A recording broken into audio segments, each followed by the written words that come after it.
Wow. The more than 6 lakh crore we have export. And this is the industry which up till now creates 4 crore 50 lakh jobs.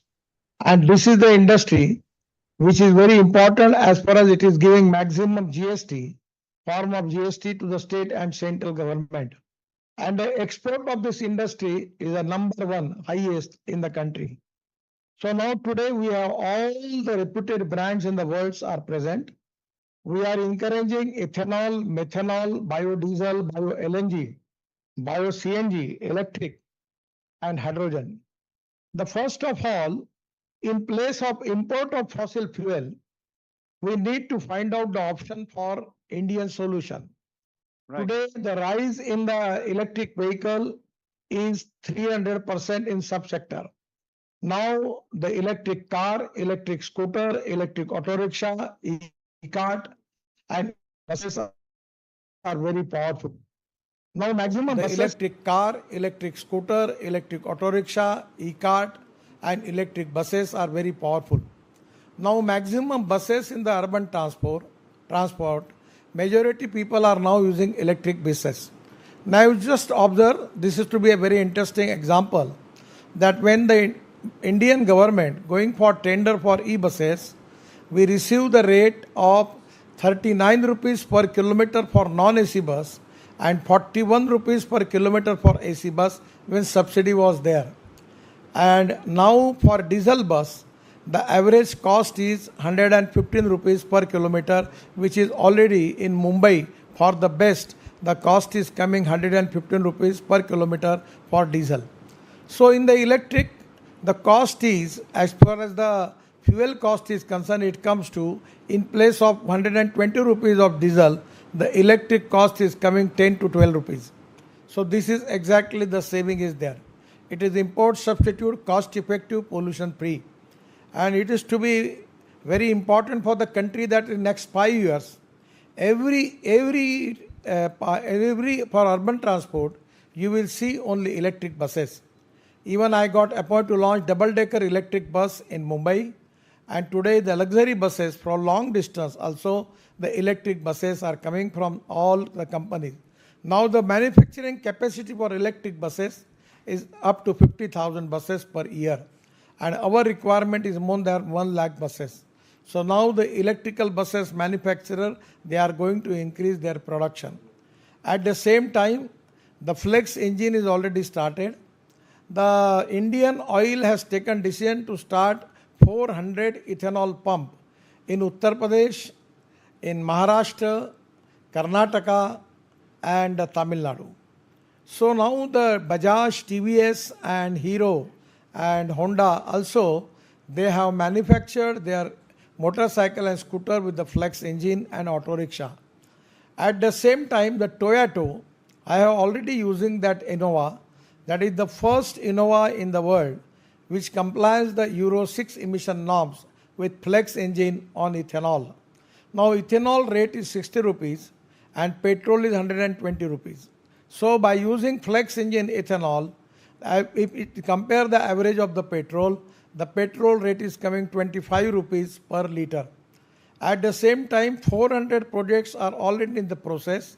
They are making bio-CNG and bio-LNG from the rice straw, out of which 40 already started. And interestingly, one project which Indian Oil has started in Panipat, where they are from rice straw, because the burning of the rice straw is a big problem in Delhi because of pollution. Now it is possible they are making 1 lakh liter of bioethanol per day, and at the same time 150 ton of biobitumen and 88,000 ton of bio-aviation fuel, Hawaii Indan, that is sustainable aviation fuel. So today the total scenario is now changing. In Numaligarh in Assam, where already project has started, they are making ethanol from bamboo. Now we have already given permission to ethanol making from sugarcane juice, B molasses, C molasses, ethanol from corn, ethanol from broken rice, ethanol from food grain, and even we can make ethanol from rice straw. So now you just understand the corn rate last year, it was it was less than the MSP. The market price was less than the MSP. It was coming to 1200 rupees per quintal. But today in the Bihar and UP in the market, the rate of the corn is 2800 rupees per ton. So it is only because of that the ethanol is started with the corn. So by making ethanol from corn, sugarcane juice, we are going to strengthen the agriculture economy. It is going to increase the growth rate in the agriculture. It is going to reduce the pollution. At the same time, import point of view also, it can be an economic relief for the country where we have an import of 22 lakh crore rupees for the fossil fuel. And electric is now very, very popular. In our electric, 40% of electric basket total, 40% of the power is now from solar. We have a lot of projects where we are making the power from hydropower, then we are making solar power, wind power, and at the same time we have some thermal power. So I am confident that before 2070, the dream of the Prime Minister to make India a carbon neutral country. And for that reason, we want to develop maximum power on the basis of green power. That is to be very important. So the way in which... Can I just ask you a bit on the electric vehicle at the moment, because we started with that. Electric vehicles to get to that target in 2030. Currently, we're just 3% of what we should be achieving at that time. So are there any special schemes that you are doing for electric vehicles? We did have FAME, which is the fast adaptation and manufacturing of hybrid and electric vehicles, FAME 1 and FAME 2. Are you still in favor of subsidies? That, of course, the consumer gets a lot of that. Or how do you see boosting electric vehicle production in this country? Are there incentives that you think we should be giving them? Actually, on the petrol vehicle, the GST is 48%. How do you see boosting electric vehicle production in this country? Are there incentives that you think we should be giving them? Actually, on the petrol vehicle, the GST is 48%, petrol and diesel, and electric it is only 5%. In many of the state, we have already issued the order from my ministry that registration cost is 0.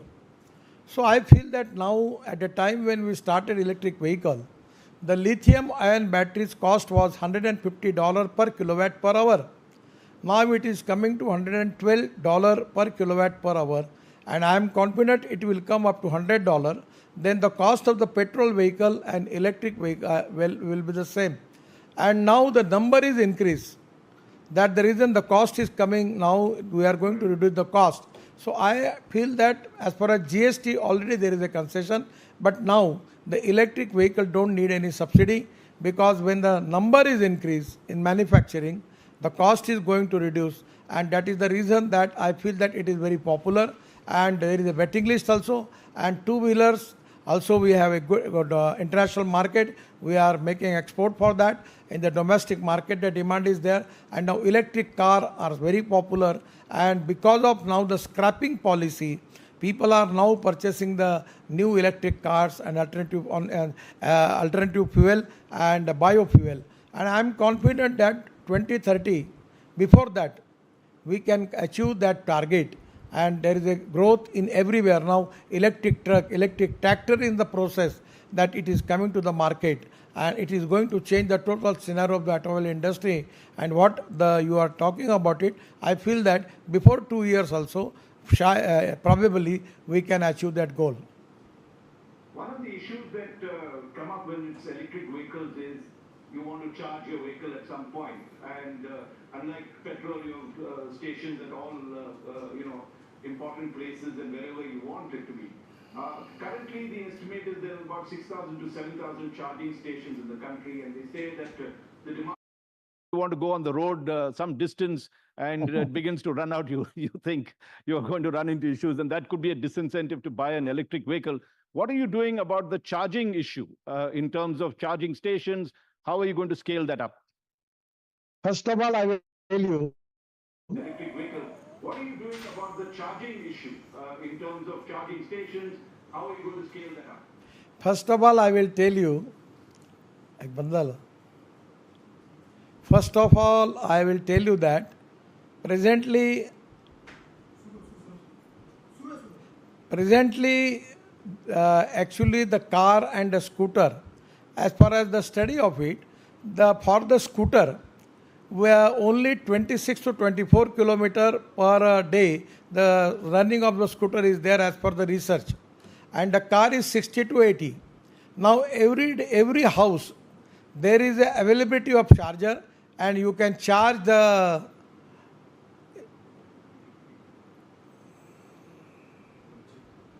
No, And no, I if you can answer. you don't need to repeat again. I will start the All answer. right, I please. understand your Please, question. please.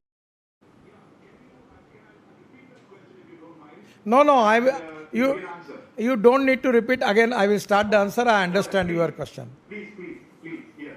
Today, for the average, the research and study, it already indicates that the two-wheeler which is available in the country, they are running 24 to 26 kilometer per day, and a scooter is charging or motorcycle is charging for 120 to 150 kilometer, and every day night taking it to the house, there is a easy arrangement by which they can charge the scooter, so there is no problem about it. As for the car is concerned, the average running in the is 60 to 80 kilometer. Again, you can charge at the night for 300 to 400 kilometer charging capacity. There is no problem. Where is the problem? When problem is from Delhi to Mumbai, if you go to buy electric car, electric bus, there is a problem. So the NHI is making 670 charging station across the road in the whole country now, and lot of people are doing, so that cannot be a problem. And I feel that now we are planning to make the solar charger by which we can use the green power for charging of the vehicle.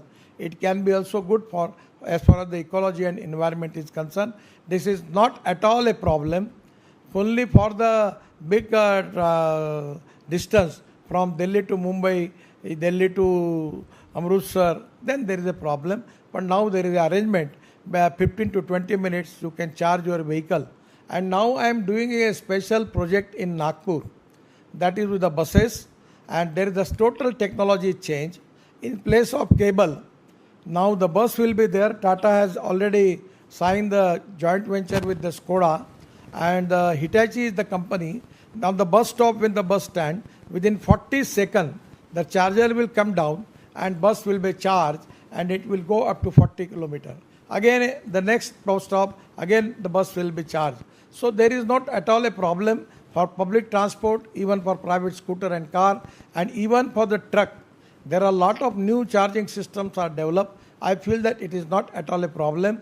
And when the demand is going to increase for the vehicle, 100% in that proportion, charging station going to develop in the country. So this is not a problem. I feel so. Lithium batteries, which is the heart of any electric vehicle. There again, we are highly dependent on imports of both the material as well as manufacturing. Of course, we are setting up facilities. How do you see that sector grow? And the China factor plays a very big role in this thing. We, of course, have been dissuading industry from picking up items from China. How does the transport sector meet its needs and bring down the cost at the same time we keep our foreign relations intact? Already in India, Tata, Adani, then Suzuki, then Ola, also there is one company. The 5 companies are already have started their construction of their plants. In the due course of time, we will get the lithium-ion battery in our country, not only for the requirement of India, but we can export lithium-ion battery from the country. Now in Jammu area, we have also got the lithium mines, and which is supposed to be the 6th largest part available in the world. So today this is not a problem. So day by day, lithium-ion battery the cost will be reduced. But at the same time, we are working on different chemistry. Zinc ion battery, then aluminum ion battery, sodium ion battery.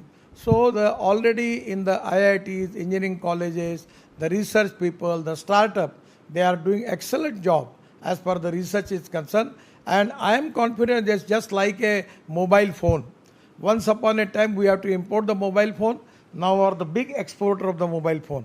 Particularly in the semiconductors, once upon a time we have a lot of imports, but today the way in which we have encouraging the industry, we will be the big manufacturer of semiconductors in the world. So I'm very much confident that within a year we will manufacture the lithium-ion battery in India.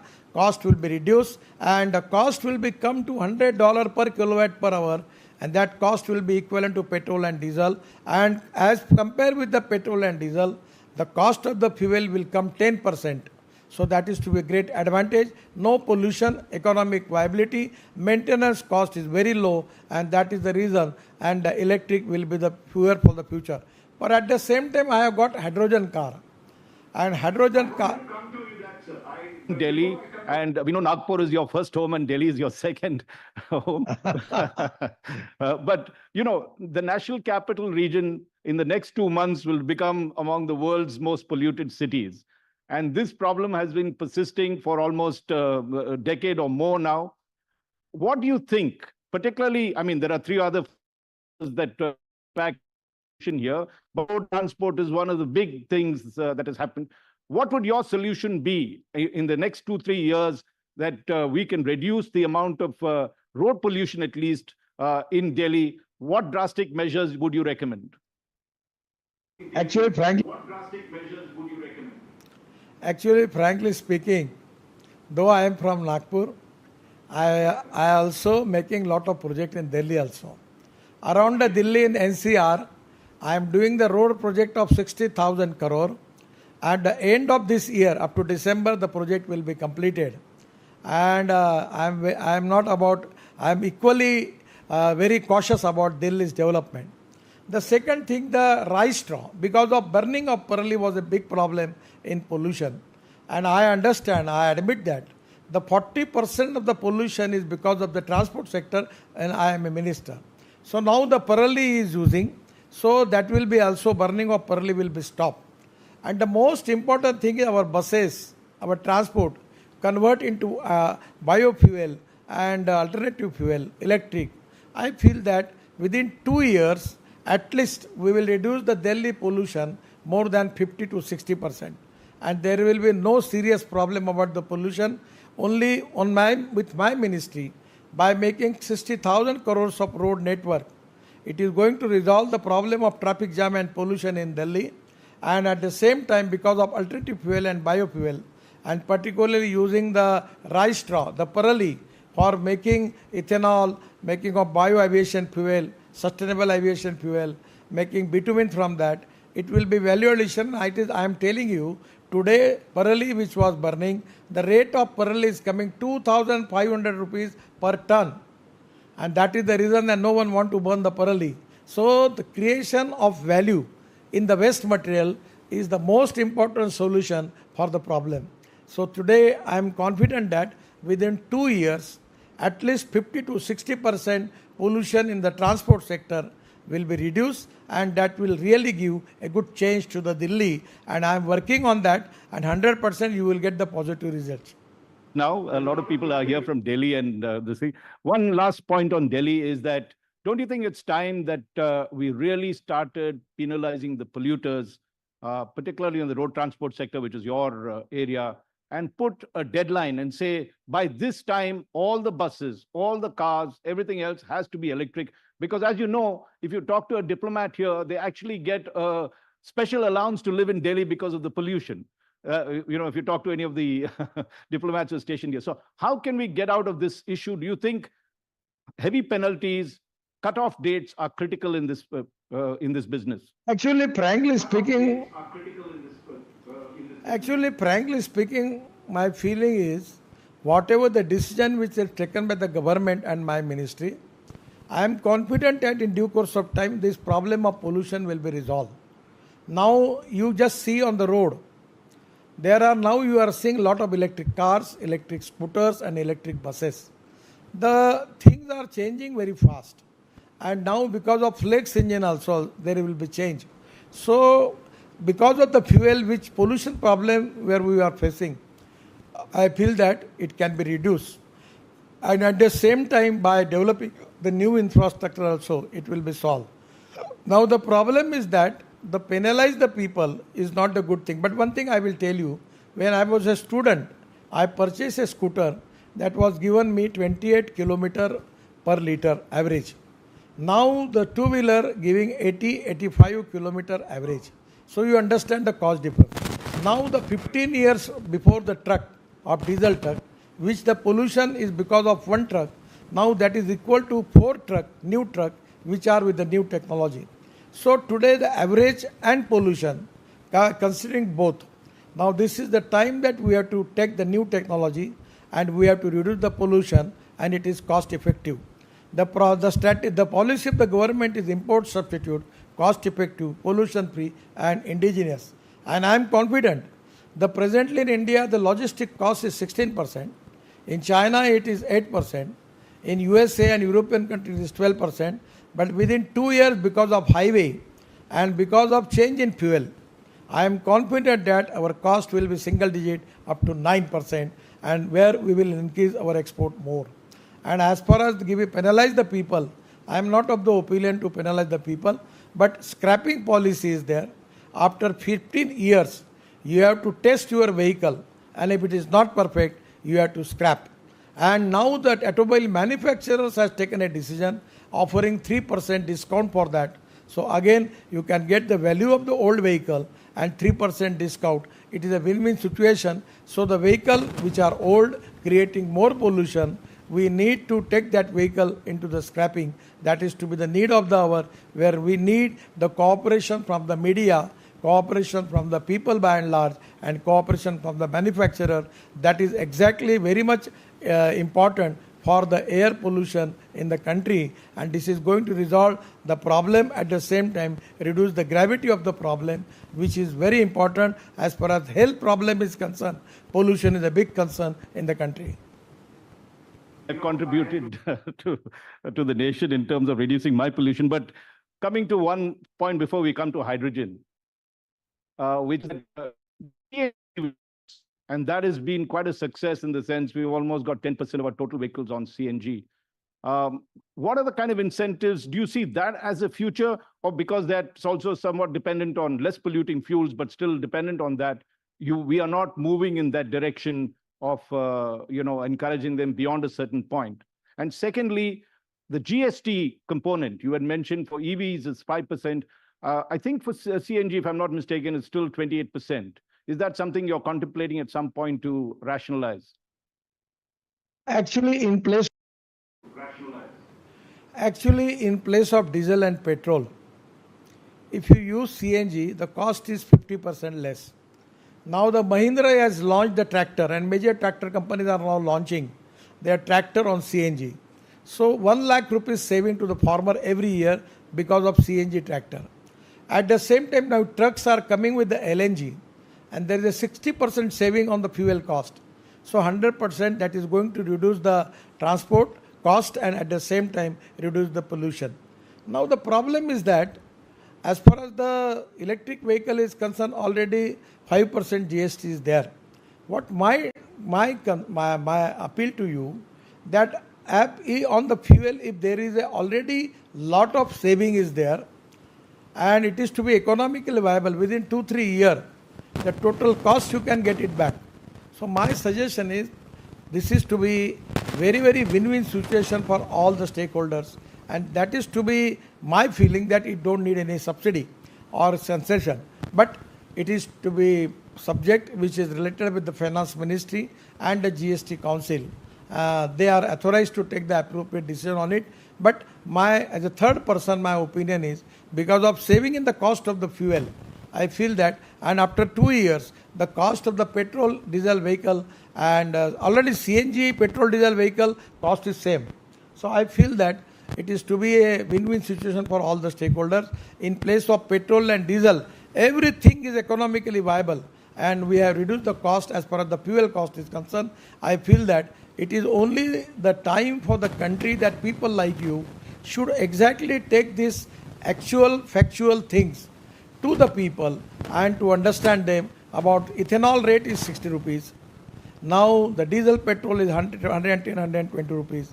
So there is a saving, just that 120 rupees of petrol against 25 rupees of ethanol.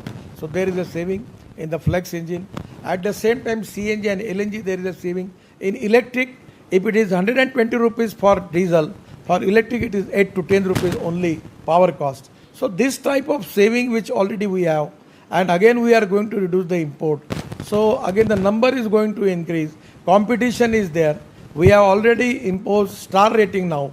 Because of that, the security of the passengers we are seriously considering, and that is the reason that today our export, I am confident that presently we have just bypassed Japan, and now the first number is USA in world for in automobile manufacturing.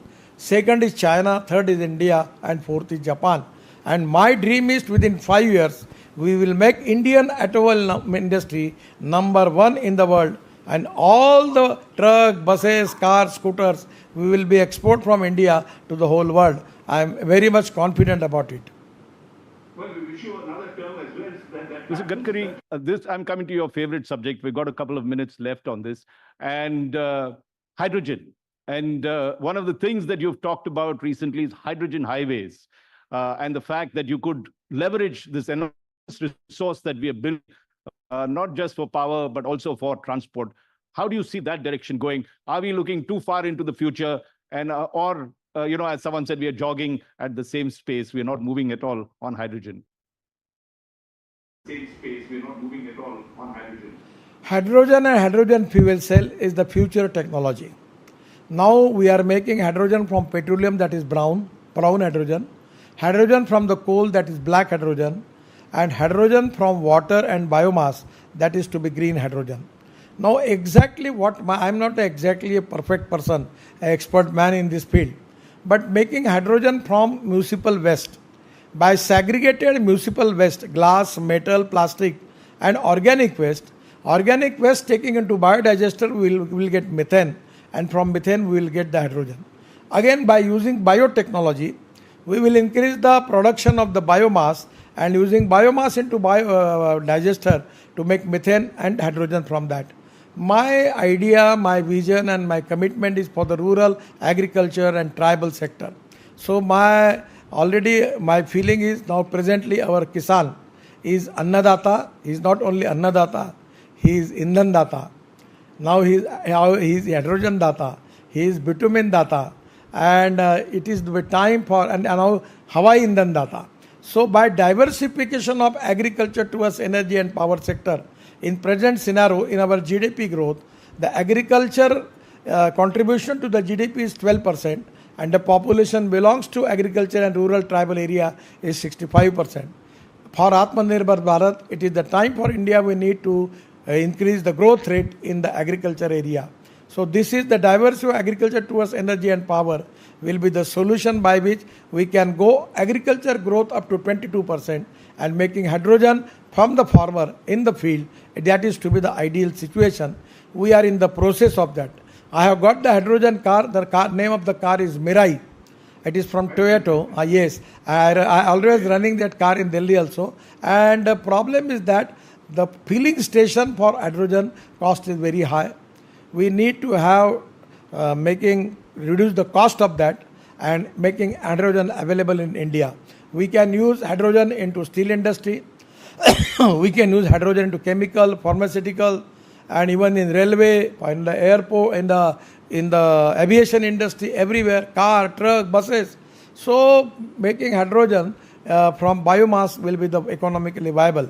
But making hydrogen from electrolyzer process from water, the 50 unit we need for 1 kg of hydrogen, the cost is coming high. We are the number one manufacturer of electrolyzer in the world now. So my feeling is, in place of electrolyzer, if you can go for organic waste and use biomass and making hydrogen from that, it can be really a win-win situation. My target is, it's not my commitment, it is my target. Our target is to get hydrogen with $1 per kg. That is to be dream, and we are trying our little best to achieve that goal. Well, Mr. Gadkari, though you are 1,500 kilometers away, we can feel the passion with which you speak, and we thank you for taking time out on this very busy schedule you have. All of us, one of the big lessons I learned was what you talked about your scooter. that you got 30 kilometers or 28 kilometers per liter, and now the EV is going up to 80 kilometers. You almost tempted me to switch to scooters and save all that money. But thank you very, very much, Mr. Gadkari. Let's give him a very warm round of applause and happy Ganesh Chaturthi to you, sir. Thank you very much. Sir. Thank you, everyone.